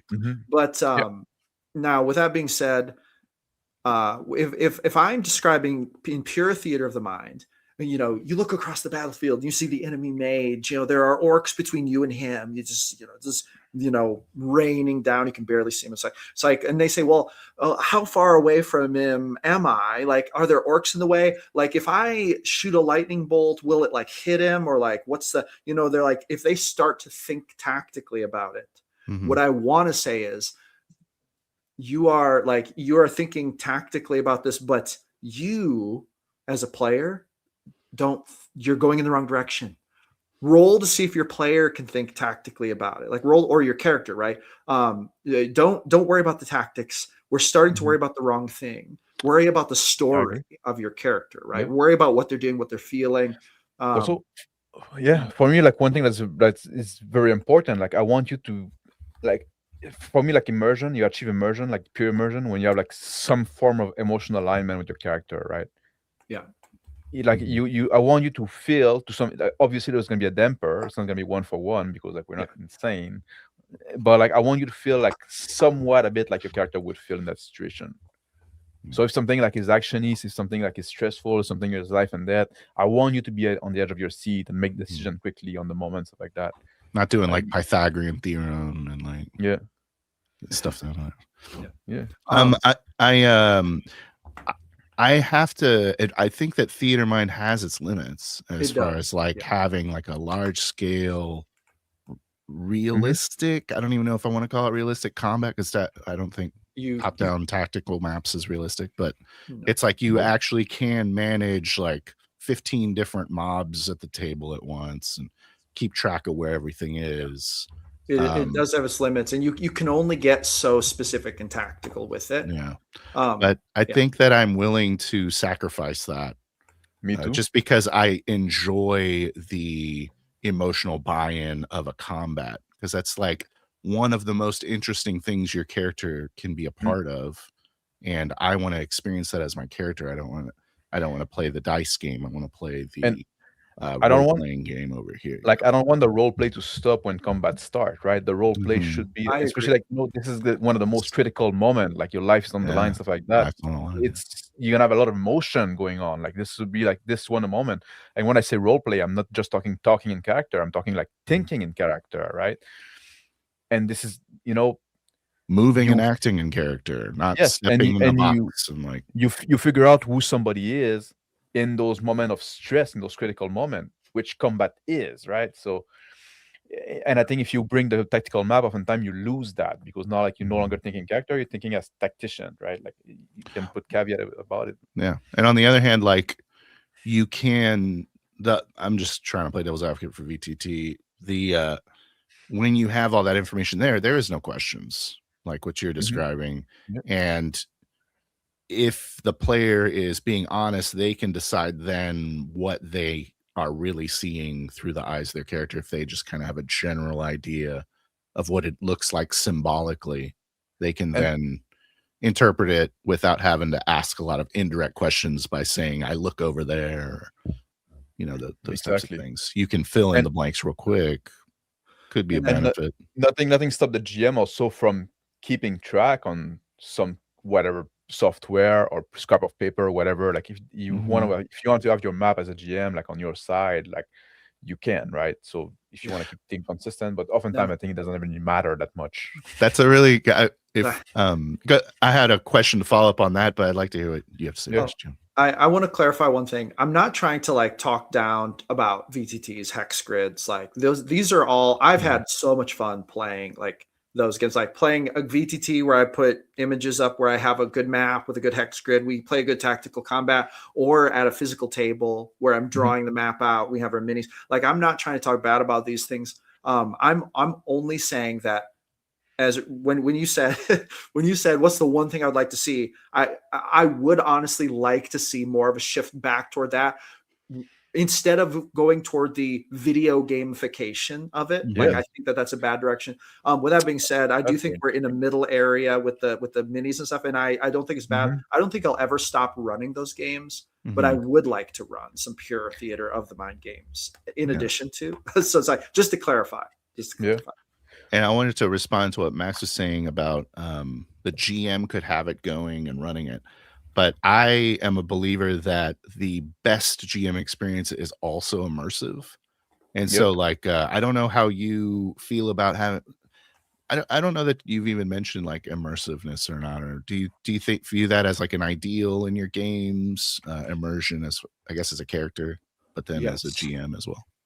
No, as a player Yeah. character, if I'm playing a character, immersion is very easy for me. I am very immersed, and it's kind of Yeah. hard to ruin that for me. Like I'm very like even if I'm playing with a GM who isn't quote unquote amazing, I can have a lot of fun being really immersed in my character. Yeah. Like I was actually just talking to William about this last night. Me and William were talking, and I was like, I'm a really easy to please player. Like I can make my own fun in fantastic ways. And I was a GM. I do also experience immersion, but I will admit it's harder to get there because I am distracted by a lot of things. I'm distracted by putting the map up on the screen. I'm distracted by, tracking the HP of the enemies. I'm distracted by this and that. I would like to experience more immersion. And here's the thing, I think I'm slowly figuring this out. I used to experience a lot more immersion around a physical table than like a VTT is really, I was really against those when I first tried a VTT. I was like, I do not like this. This sucks. Then I like got into it more and I was like, okay, this is doable. And it's so cool to play with people from different places around the world. And so it's like, now I'm getting a good enough at it to where Mhm. it's not such a distraction. I think that as I get better at it, that immersion becomes better. But that's kind of the answer. Like, I find that I get a lot more of the immersion when I really embrace the role of the camera, like you described. When mhm. you're like when you're viewing everything going on and you're just kind of describing everything as it Yep. comes into your view of Yeah, things that the players aren't in control of, anyways. Yeah, so like I like to do it like that. It's like I'm watching. It's like I'm like watching a movie with somebody that would be blind and trying to describe what's on the screen, but like except for what the character are doing, which is the player saying it. But yeah, yeah, no, Right totally. on, man. the I find it interesting that you mentioned like you'd like to go back to a more like a theater of the mind, and like you talk about like the video game mechanics, I guess, seeping into the hobby, right? Is that a fair way to because that's something I find interesting that you mentioned, because it's something that I noticed. And I know you'd say that you're not one that play a lot of system. I love reading system. I played a lot of them as well, just because I'm curious, right? For me, like the game design of role playing games is such an interesting challenge. It's Yeah, fascinating puzzle because of all the complexity and what we're trying to achieve. And that's definitely a trend that I've seen in recent year. especially with game like the two new big game now, like with Draw Steel and what's the name, Dagger Art, Yeah. that have those mechanics that are very like, oh, you have those cards you can swap, and you can Mhm. do those team action, and you have to call it, and then you can like take control. Yeah, it's but definitely graying the line between board game and role playing Yeah, game. or Yeah. Sure. video game mechanic. Which, I mean, D&D borders on blurring the line between board game, like going toward the board gamification Yeah. of the hobby. Hmm. I think so. I tend to I I like D&D when it's run way rules light, like, Hmm. to be honest. Um, but I think that the best system is the one you can run seamlessly with as little distraction as possible, right? So I think maybe that's part of the reason why I don't read new systems, is because I think if I have a system that runs smooth, it's like I don't ever need another system. Like because the system is just, it's just arbitrary. Like we could even get rid of it altogether and it's fine.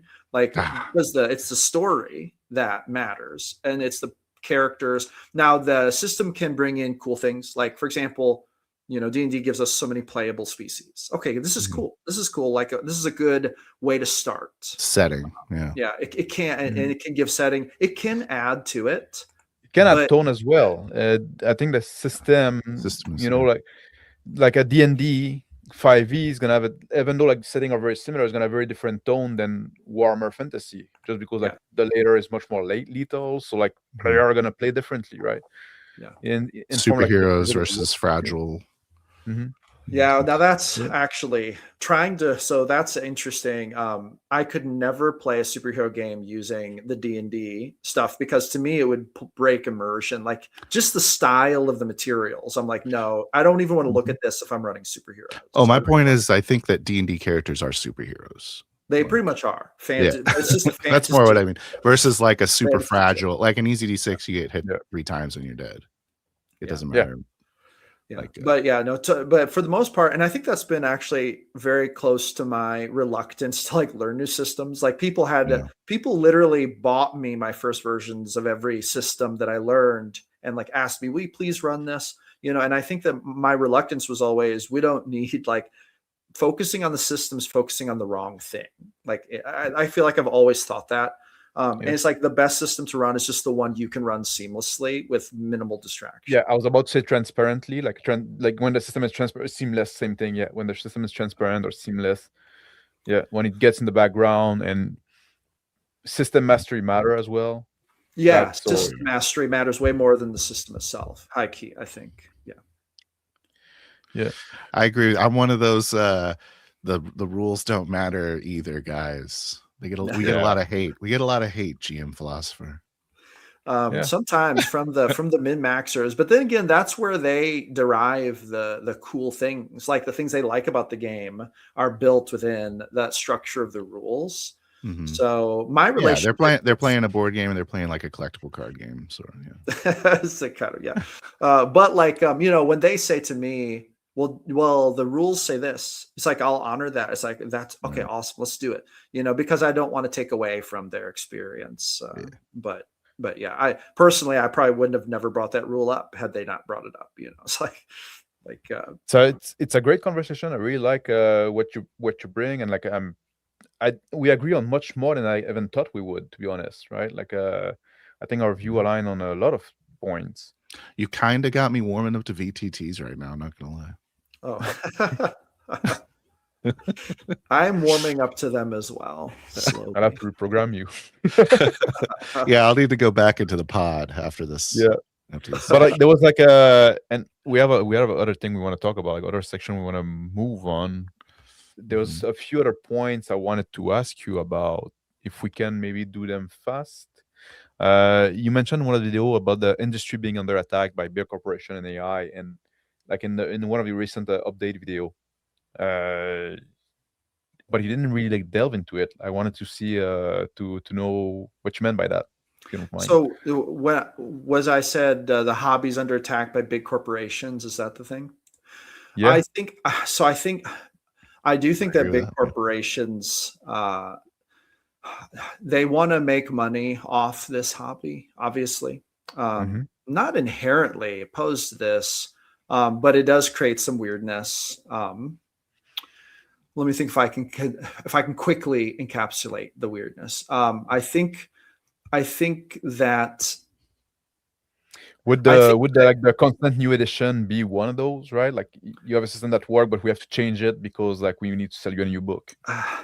uh, okay, let me think about this. Okay, I'm gonna try to say this very concisely, so I don't talk for a long time. I'm all for people making cool new stuff that adds to the hobby and charging money for it. No issue. And if it's a corporation or an independent person that does it, I have no issue. I do feel like um, let's just put it this way: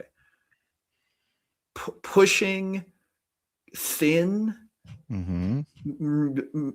let's say like products that don't really add, but they are just a cash grab. Mm-hmm. That is basically corporations coming into a hobby that people are passionate about and leveraging that passion just to make some easy money. I think this cheapens the hobby, and I'm not in favor of it. See current expansions of Magic the Gathering. I haven't bought a new Magic the Gathering product in over 5 years, so I don't know. It's all cash grabs now, man. I totally agree with you. I used to That's like the main when problem. Magic put out a new thing, but I don't know what it's like now. I'll be honest. I don't. Yeah. I like for me like it's funny you say that because like for me like the hobby is really like one thing I like about this hobby is that it's you can play forever with Yeah, just one book basically, like it's and true. I think all the supplement like you don't need that, right? Like use your imagination, come up with your own stuff. And I think it's sad to see like there's some people like this, like the consumerism is a big part of them engaging in the hobby. Mm-hmm. And that's obviously like with mango with money and stuff Yeah, like that, right? And the Yeah, role-playing games are consumerism. inherently hard to monetize. they are Mhm. inherently hard to Yeah, which monetize makes because it kind of like gives it a force field almost against this like gross cash grab. Except they create systems that make it easier to monetize them, like Daggerheart or D&D.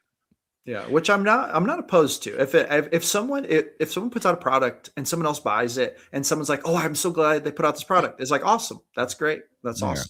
It's like, unless the okay, purpose for the design is to design a cash grab or design a monetization strategy Yeah, versus I making a good game, I would say that is a the flaw. FOMO, right? I'll say this: I'm all for a cash grab that adds value. I'm Yeah. fine with that. But what I don't want is thin nonsense that Is Mhm. that a just cash grab then?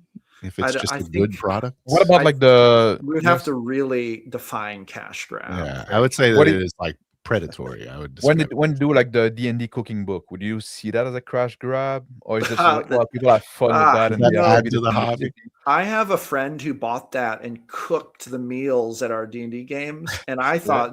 I found value in that. Okay. So, All right. All like, I right. mean, to me, I don't know if I can think of it's really hard for me to point at one product and say that was a cash grab Yeah. because I mean, Accused.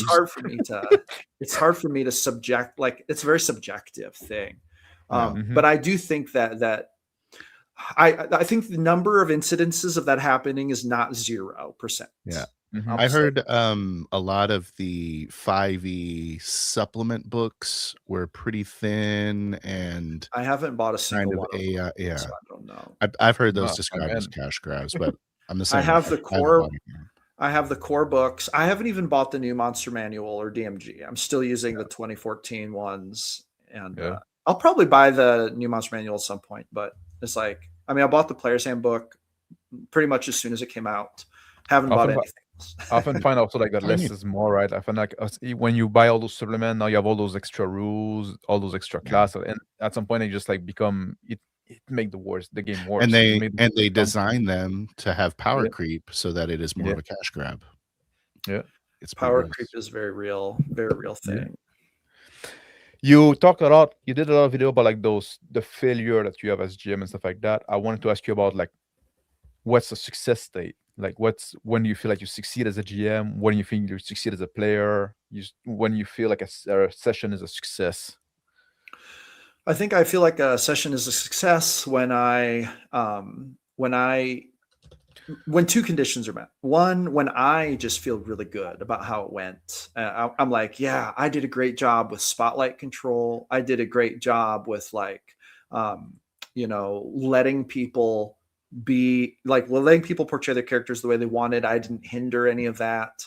My additions were helpful, not distracting or disrupting. And it flowed really good. Like, so it's like, and then number two, if the players give me some kind of like feedback, like, oh, that was an awesome session, or if it's like, oh man, I wish we could go on a little longer, like these kind of things make me feel like it was very successful. And that's how I'd say it pretty simply. Yeah. Just before we move to the next section, I like, because like you do a lot, right? You have your Discord, you have a magazine that you're launching as well, and Actually, you're the putting a lot of. magazine is all the Discord team. I'm barely a part of Oh, that, so that's all them really, and it's super awesome. They do a great job with it. yeah. It's And you not have like the physical, YouTube right? channel, like a lot of like content. Yeah, is it Is it a physical? physical Magazine? magazine? No, it is an e-zine, Okay. but it's designed to be printer friendly in case anyone Okay. wants to print it. They can find it on the GM Philosophy Discord. We literally like we just put it in a channel and people can download it. So it's like trying So to revive the old school D&D magazine type thing, you know. so people But can find your Discord on your channel. I guess it's yeah, just if you for go your to my link there, YouTube, you can find my Discord link. and the link to the YouTube is in the description here. And like I said, like a lot of content, almost daily. Almost, You're yeah. you're you're a beast. We're I getting there. really like it when you call the audience friend. It really warms me. Does it really? Yeah. I just Like, say I it. am your friend, I GM don't even Philosopher. think about it. I It's just like something I say. it's like, don't worry about it, friend. I'm like, I won't. I'm glad. Very soothing. Yeah. Thanks for the content, by the way. It's a great Oh yeah. channel. Thank you for this interview. It was Thank you. great talking to you. Yeah, And now we want to move on to this a little creative section, which we're still workshopping the title. Yeah. Workshopping the title. Phil want to go like exposition or something. It's the like exposition. Yeah, something Maybe. porno like A that. double entendre. Yeah. Double entendre. Or we could call it another one was the lore dumps for fun. Yeah. I don't think that's a great one. No. Very similitude, very fun. I don't know. I'm not very good at naming things. All right. Well, we'll try something out. Anyways, the idea of this is that we take a moment, we exercise our creative juices, Yeah. creative It's big for muscles. us. Yeah. Where we're going to workshop or session zero, depending on what words you like, something in a role-playing game. Who knows what? Who knows? And this is how we're gonna do it. Here we go. Oh, right, I'm gonna share. I need to say, like, a Mercurius is my ear trumpet has been struck by lightning is for $2 Australian. Say Happy New Year, gentlemen. Happy New Year to you as well. And I think also, like, I saw like the dollar you sent earlier. Sorry, I didn't highlight it. There was no message, and I didn't want to interrupt. But now, like, it's a good time for that. All right.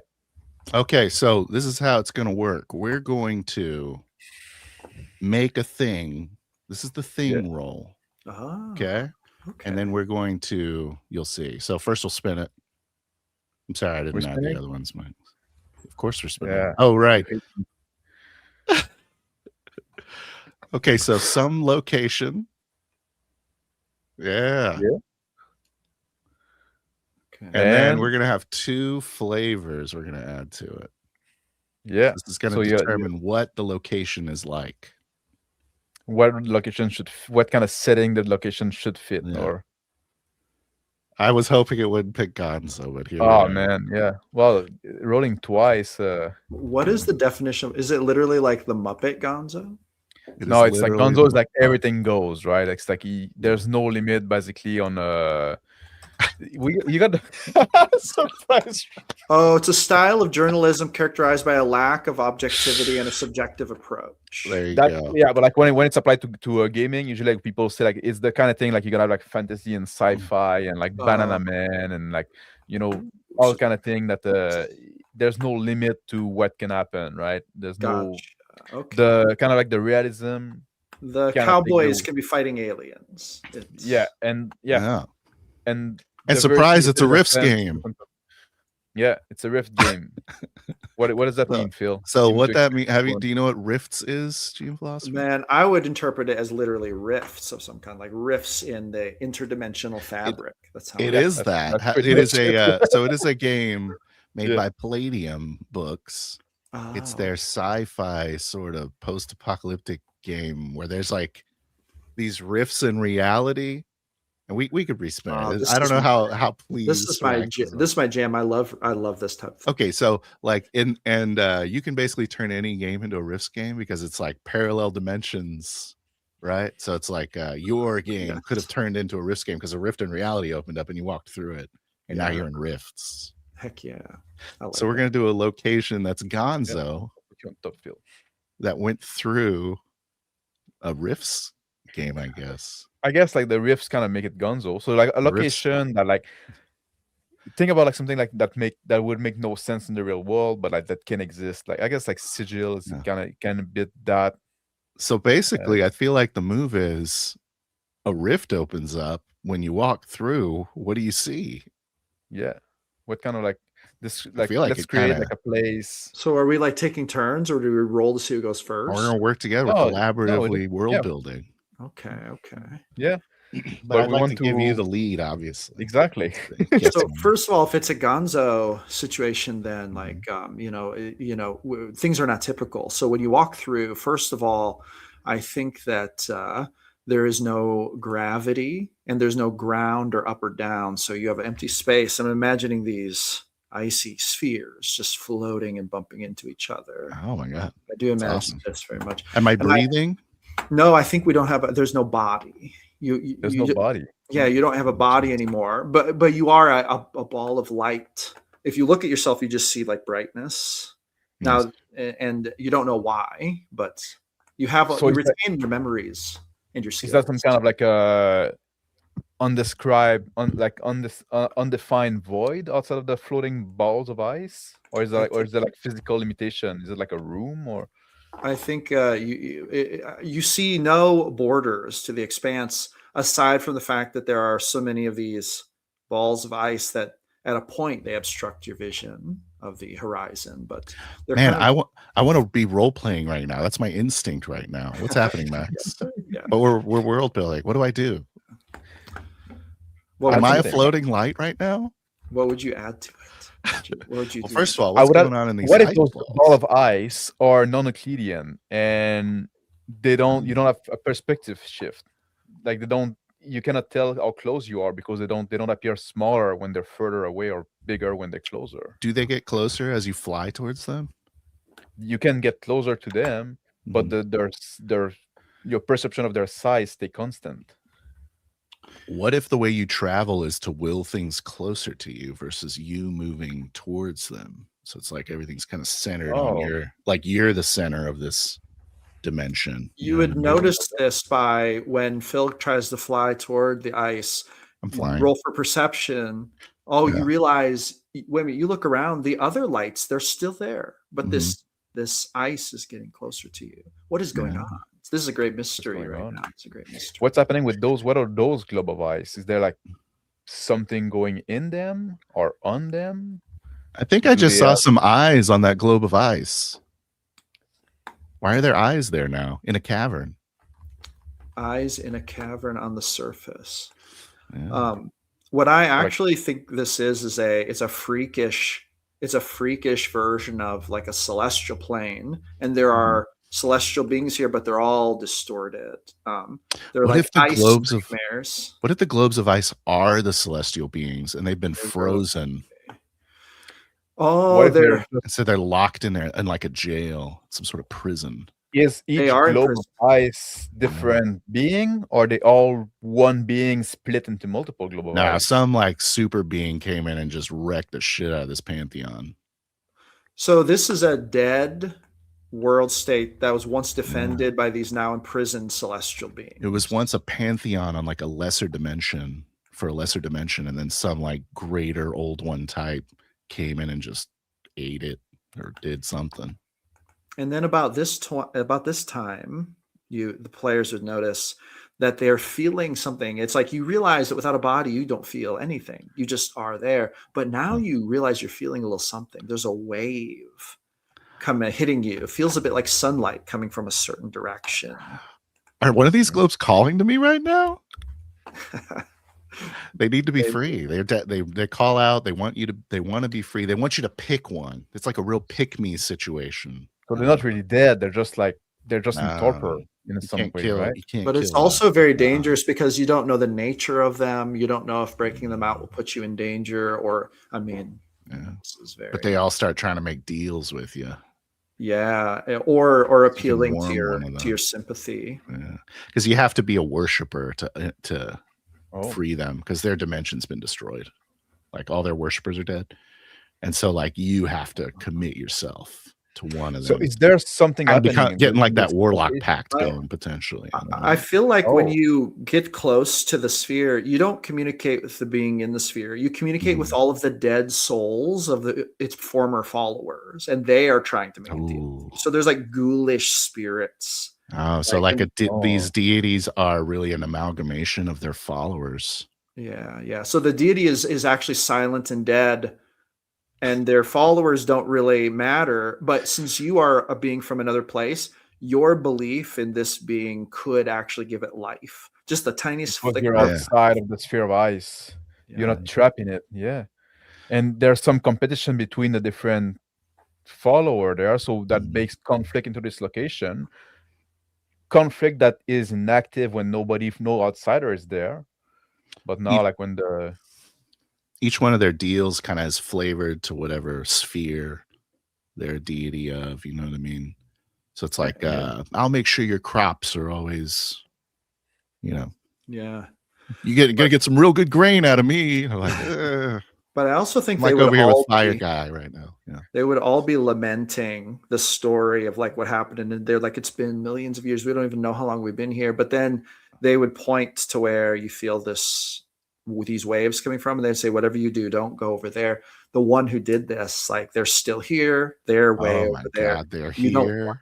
You don't want to go over there. They will do the same thing to you. Why am I going over there against my will? It's the one thing I can get closer to is this dark, purpley, tendrily cloud. Because ironically, that's the thing. When they tell you don't go over there, because you're moving through will, just you thinking about it drive you toward there. It's a very Max Boivin. You need to make a will save to don't ever tell me not to go somewhere. It toward you. That's what you have to do. Yeah. That sounds pretty dope. And why do you go there? Like the first place there, a reason for? Do you go there on your own will? Like is the party going there for call? You're just hanging out. I was hanging out in my office. Yeah. I was hanging out in a field or you don't have like something you try to achieve there? I don't know, just a hope for something more. Maybe just kind of, I mean, why does anyone walk through a dimensional rift? Well, I'm not like usually just I'm trying to find some cheese, but that translates. All I have is wine. A Parmesan from another dimension. But then I was promised crushed black pepper on this pasta, and I don't have. I'm looking for new exotic cheese that I haven't tasted before. That would be Gonzo, you see? Yeah, we Gonzo'd it. Yeah, that'd be dope, man. All right, so what is the super evil, or is it evil? This entity? Maybe he's the good guy. Evil? Yeah. Maybe he's a protector of a different realm.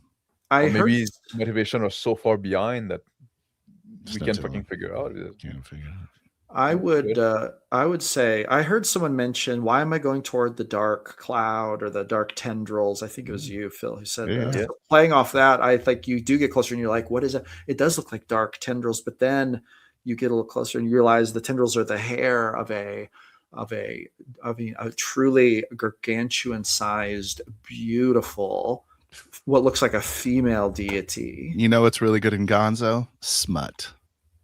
Yeah. Make it all just a little edgy, like a little edgy. With those giant fetish. Fetish. You get milk from her giant tits. You can make milk from amazing cheese from it. Finally, the cheese. Yeah, that's the Found what you're cheese looking from the for. celestial goddess that froze all those other gods. That's where you're going Max to is like harvest there. Max is floating towards the tendrils. He's like, I knew this was a good idea. Exactly. I knew this is where I would get that cheese. It's awesome. That seems Yeah. pretty good. I love it. Nailed it. Yeah, nailed it, Josh. Thank you. Thank you, Josh. The next step, turn it into a graphic novel. Yeah. Would you Or- play that game? Will you play that game? Yeah. Will you I play would that play it. session? I would play that game. Nice. Yeah. Well, people at home watching, think if we're that's a joking. good idea, feel free to steal We're it. literally gonna play that game. Yeah. Alright. Good shit. Yeah. Well, that was it. I hope it wasn't too painful.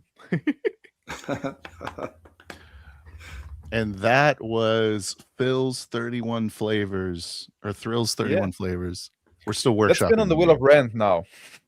The wheel of rant. Do you want to be wheel of included on rant. the rant? Do you want to rant We on have a something? rant. We have a Oh, wheel it's of rant. up to you. Let's show the wheel, and unless if you press for time, we can No, at I'm that fine. point, right? Feel free to leave whenever you want. I'm fine, but if you're gonna call the segment 31 flavors, Phil, you should have a counter on the screen, and every time someone creates a new idea, you add it to the counter, and you're not done until you've come up with 31 new ideas. Ooh, Yeah. Smart. I would love to rant with you, but it's up to you guys. You can boot me if you want to rant without me. No. Okay. We're having fun there, but like you'll see the we're wheel, having right? fun. Like That's the wheel of fun. rant. The idea of the wheel of rant is like, in the D&D tube, there's always those topics that come back Yes. every few months, right? Now we're gonna talk about that. So we decided, you know what? Let's speed up the process, put that on a wheel, spin it, and then we can like be done with it. Spinning it. I should figure out a way to do this without my bookmarks. Session 0? Really? Really? Is that There really you go. necessary? Don't remove it. You're not supposed to remove them. It doesn't matter. It comes back. I can put it back. So session 0, what's your take? Like, do we really need that, or just like oh man, just fucking start at session 1, like, or session 0 should just be an email? Yeah.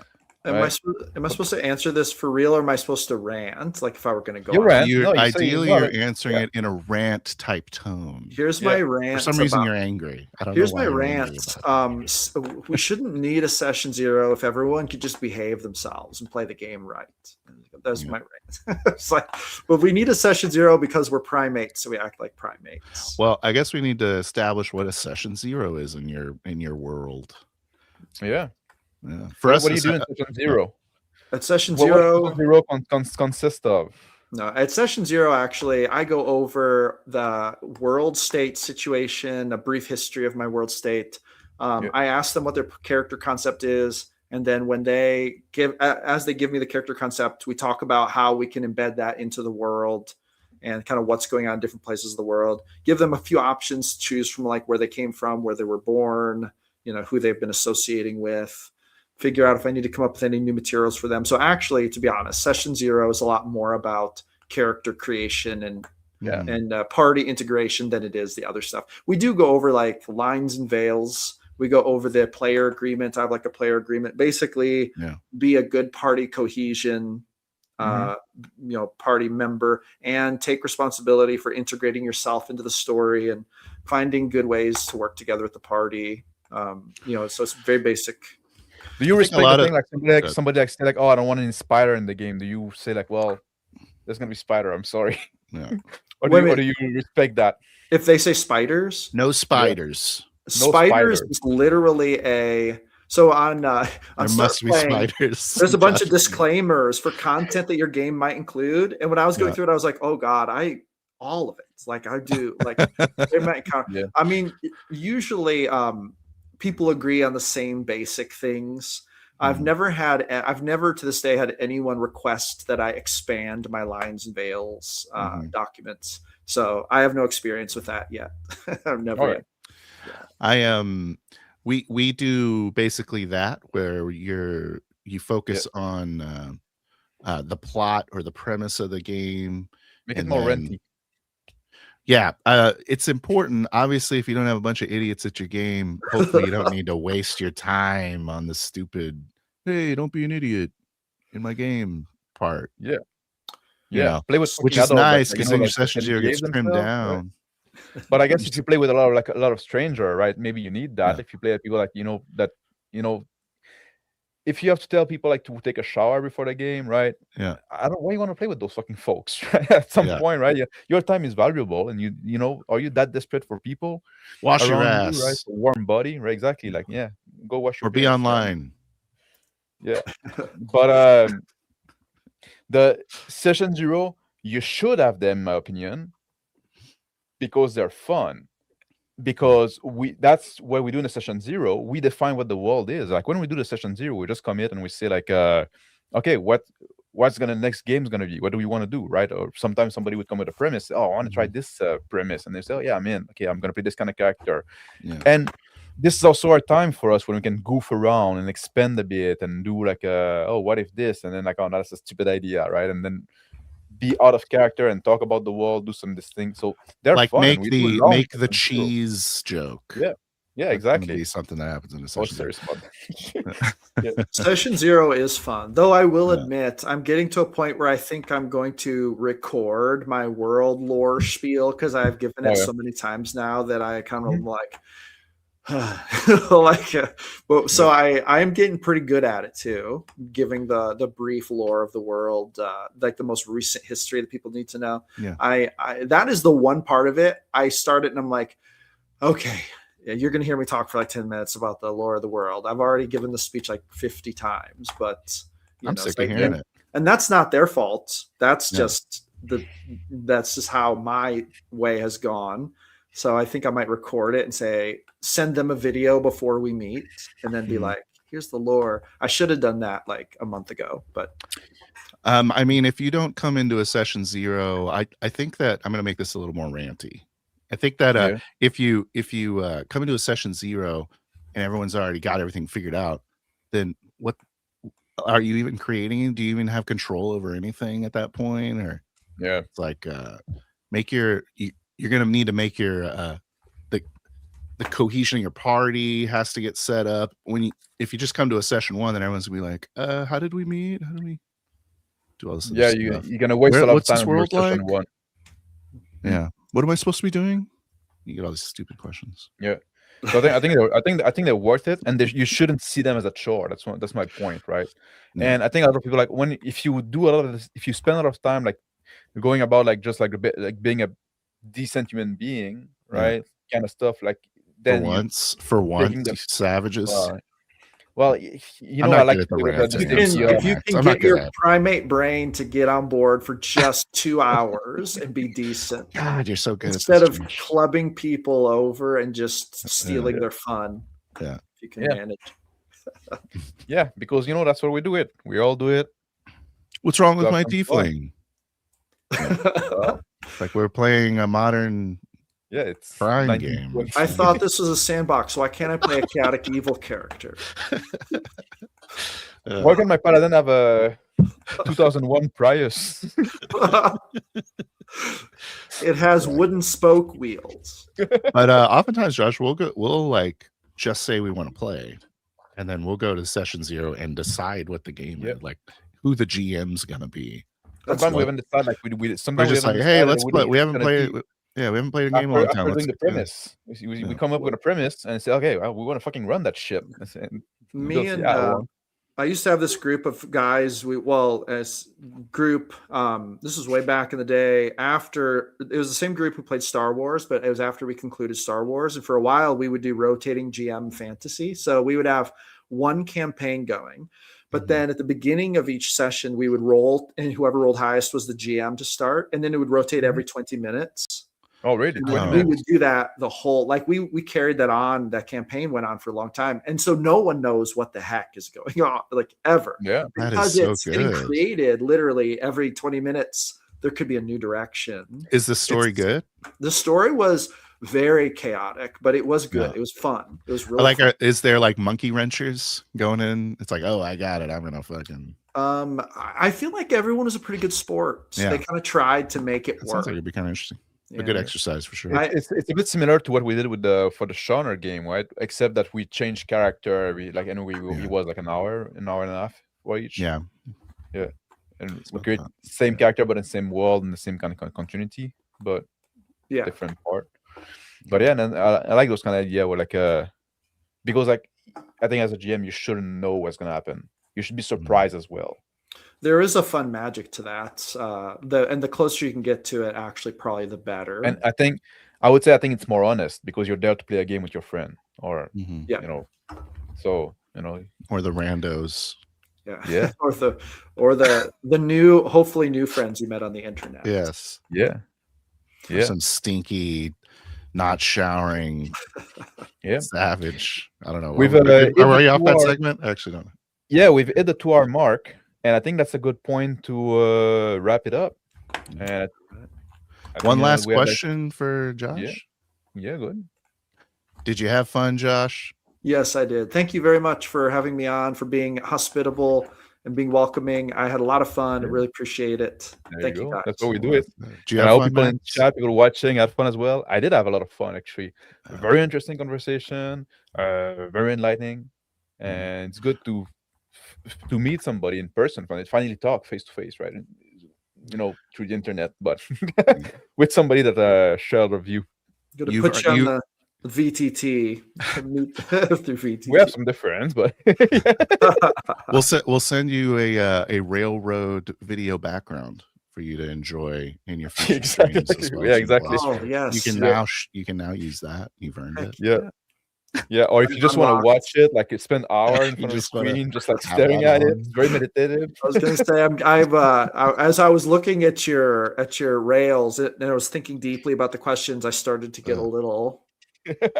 There was a little inner brain wavelength getting hit. It comes back around Yeah, in about hour 3. Yeah. yeah, yeah. At some point, we're gonna reach the end. But in the meantime, this is the end of the stream. So I want to thanks Josh again, like GM Philosopher. Go watch his channel. Big A lot of thank you. content there. Go watch his Great channel. Discord. Please subscribe. Yeah, yeah. It's good to have people that put some thought in this hobby.